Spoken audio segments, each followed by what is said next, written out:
പഹൽഗാമിൽ കൂട്ടക്കുരുതി നടത്തിയ ഭീകരരെ നിർലജ്ജം വാഴ്ത്തിപ്പാടുകയാണ് പാക് ഉപപ്രധാനമന്ത്രി. ഭീകരാക്രമണം നടത്തിയവർ സ്വാതന്ത്ര്യ സമര സേനാനികളാകാമെന്നാണ് ഇഷ്ഹാഖ് ദാർ പറയുന്നത്. ഇന്ത്യ ആക്രമിക്കുകയോ ഭീഷണിപ്പെടുത്തുകയോ ചെയ്താൽ തിരിച്ചടി കിട്ടുമെന്നും വീമ്പു പറച്ചിൽ. ഭീകരവാദ ഗ്രൂപ്പുകൾക്ക് പിന്തുണ നൽകിയെന്ന് പാകിസ്ഥാൻ പ്രതിരോധ മന്ത്രിയും സമ്മതിച്ചു. 30 വർഷമായി പാകിസ്ഥാൻ അമേരിക്കയ്ക്ക് വേണ്ടി വൃത്തികെട്ട ജോലി ചെയ്യുന്നതായി ഖ്വാജ ആസിഫിൻ വെളിപ്പെടുത്തുകയാണ്. ബ്രിട്ടൻ അടക്കം പടിഞ്ഞാറൻ രാജ്യങ്ങൾക്ക് വേണ്ടിയും ഭീകരതയ്ക്ക് പിന്തുണ നൽകിയെന്നും ഖ്വാജ പറയുകയാണ്. ഇന്റർനാഷണൽ ഡെസ്കിൽ നിന്ന് കൂടുതൽ വിവരങ്ങളുമായി ലിജോ വർഗീസാണ് നമുക്കൊപ്പം ചേരുന്നത്. ലിജോ, ഒരു തുറന്നു പറച്ചിലാണ്. സ്വാതന്ത്ര്യ സമര സേനാനികൾ എന്നുള്ളതാണ് ഈ ഭീകരന്മാരായിട്ടുള്ള മനുഷ്യത്വ വിരുദ്ധരായിട്ടുള്ള ഈ ഭീകരരെ വിശേഷിപ്പിക്കുന്നത് ഈ പാകിസ്ഥാന്റെ ഉപപ്രധാനമന്ത്രി. അതോടൊപ്പം തന്നെ തങ്ങൾ ഇതിനു മുൻപും ഭീകരതയുടെ മണ്ണാണ്, ഇപ്പോഴും അങ്ങനെയാണെന്ന് തുറന്നു സമ്മതിക്കുന്നു അവിടുത്തെ പ്രതിരോധ മന്ത്രി. തീർച്ചയായും ഈ മാസം 22-ാം തീയതി 26 പേരുടെ ജീവൻ നഷ്ടമായ വലിയൊരു ഭീകരാക്രമണത്തിനാണ് ഇന്ത്യ സാക്ഷിയായത്. വലിയ തരത്തിലുള്ള ദുഃഖത്തിലാണ് ഈ രാജ്യം നിൽക്കുന്നത്. ആ ഘട്ടത്തിലാണ് ഈ ഭീകരാക്രമണത്തെ ന്യായീകരിച്ചുകൊണ്ട് പാകിസ്ഥാന്റെ ഉപപ്രധാനമന്ത്രിയും വിദേശകാര്യ മന്ത്രിയും കൂടിയായിട്ടുള്ള നേതാവിൻ്റെ ഭാഗത്തുനിന്ന് വളരെ മോശം പരാമർശം ഉണ്ടാകുന്നത്. ഈ ഭീകരാക്രമണം നടത്തിയ ആളുകൾ സ്വാതന്ത്ര്യ സമര സേനാനികളാണ് എന്ന് അവരെ വാഴ്ത്തിപ്പാടുന്ന തരത്തിലാണ് ഇന്നിപ്പോൾ ഉപപ്രധാനമന്ത്രിയുടെ ഭാഗത്തു നിന്നുള്ള പ്രതികരണം ഉണ്ടായിരിക്കുന്നത്.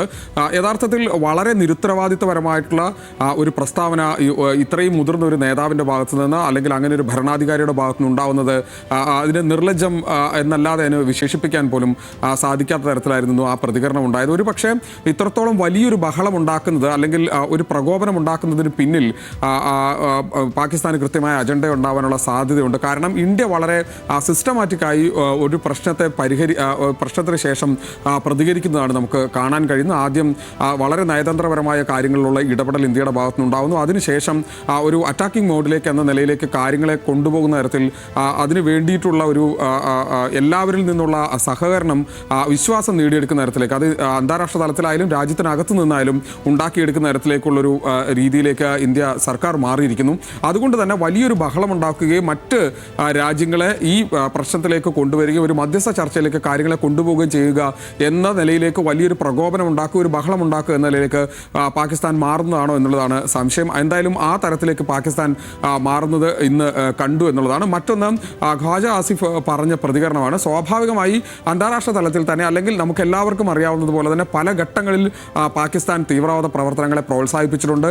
അതിൻ്റെ അതിർത്തി മേഖലകളിൽ അതിനുള്ള സൗകര്യം ഒരുക്കി കൊടുത്തിട്ടുണ്ട്, പരിശീലനത്തിന് സൗകര്യം ഒരുക്കി കൊടുക്കുന്നുണ്ട്. അങ്ങനെ തീവ്രവാദത്തിന് വളരാനുള്ള വളവും വെള്ളവും എല്ലാം നൽകുന്ന രാജ്യം എന്ന നിലയിൽ പാകിസ്ഥാൻ ആ പേര് ഉള്ളതാണ്. അതുകൊണ്ട് തന്നെയാണ് കഴിഞ്ഞ 30 വർഷത്തെ കഥ, അതായത് ഏതാണ്ട് 1947 എന്ന വർഷത്തിൽ നിന്ന് ഏതാണ്ട് 75 വർഷത്തെ ഒരു ചരിത്രത്തിൽ 30 വർഷമായി തീവ്രവാദികളെ സഹായിക്കുന്നുണ്ട്, അല്ലെങ്കിൽ തീവ്രവാദത്തെ വളർത്തുന്നുണ്ട് എന്ന് ഖ്വാജ ആസിഫ് എന്ന ഒരാൾ നേതാവ് തന്നെ, പ്രതിരോധ മന്ത്രി നേരിട്ട് തന്നെ ഈ വിഷയത്തെക്കുറിച്ച് പറയുന്നത്. ആ വൃത്തികെട്ട ജോലി കഴിഞ്ഞ കുറേ കാലങ്ങളായി പാശ്ചാത്യ രാജ്യങ്ങൾക്ക് വേണ്ടി ഞങ്ങൾ ചെയ്യുന്നുണ്ട് എന്ന് കുറ്റസമ്മതം നടത്തുന്നു. അതായത് തീവ്രവാദ പ്രവർത്തനത്തെ അംഗീകരിക്കുന്നു എന്നുള്ളതാണ് ഏറ്റവും പ്രധാനപ്പെട്ട കാര്യം. അത് അന്താരാഷ്ട്ര തലത്തിൽ തന്നെ പാകിസ്ഥാനെ പ്രതിരോധത്തിലാക്കുന്ന ഒരു പ്രസ്താവന എന്ന് വേണമെങ്കിൽ പറയാം. ഇത്തരത്തിൽ ഒരു 2 പ്രധാനപ്പെട്ട നേതാക്കളുടെ, അതായത് ഒരു വിദേശകാര്യമന്ത്രിയുടെയും പ്രതിരോധ മന്ത്രിയുടെയും, വിദേശകാര്യമന്ത്രി എന്ന് പറയുന്നത് ഉപപ്രധാനമന്ത്രി കൂടിയാണ്, അവരുടെ ഈ പ്രസ്താവനകളെ വരും ദിവസത്തിൽ ഇന്ത്യക്ക് ആയുധമാക്കാൻ കഴിയും എന്നും ഉള്ളതൊരു പ്രധാനപ്പെട്ട കാര്യമാണ്. ശരി ലിജോ, താങ്ക് യു ലിജോ. ചൂണ്ടിക്കാട്ടിയതുപോലെ തന്നെ ലോകം കേൾക്കുന്നുണ്ട് ഈ വാക്കുകൾ എന്നുള്ളത് പാകിസ്ഥാന്റെ ഭരണാധികാരികൾ കേൾക്കേണ്ടതാണ്. അവിടുത്തെ സൈനിക മേധാവിമാരുടെ നിർബന്ധത്തിന് വഴങ്ങി ഏതെല്ലാം ഘട്ടത്തിൽ പാകിസ്ഥാൻ തീരുമാനങ്ങൾ എടുത്തിട്ടുള്ളൂ, ശക്തമായ തിരിച്ചടി ഇന്ത്യൻ മണ്ണിൽ നിന്ന് അവർക്ക് നേരിട്ടിട്ടുണ്ട് എന്ന കാര്യത്തിൽ സംശയമില്ല. ഇക്കുറിയും അത് തന്നെ വരുത്തി വെക്കാനുള്ള നീക്കത്തിലേക്കാണ് പാകിസ്ഥാൻ. പ്രകോപനം സൃഷ്ടിക്കുകയാണ് എന്ന കാര്യത്തിൽ സംശയമില്ല. നിർലജ്ജം ഭീകരതയെ വാഴ്ത്തുകയാണ് ഒരു രാജ്യം.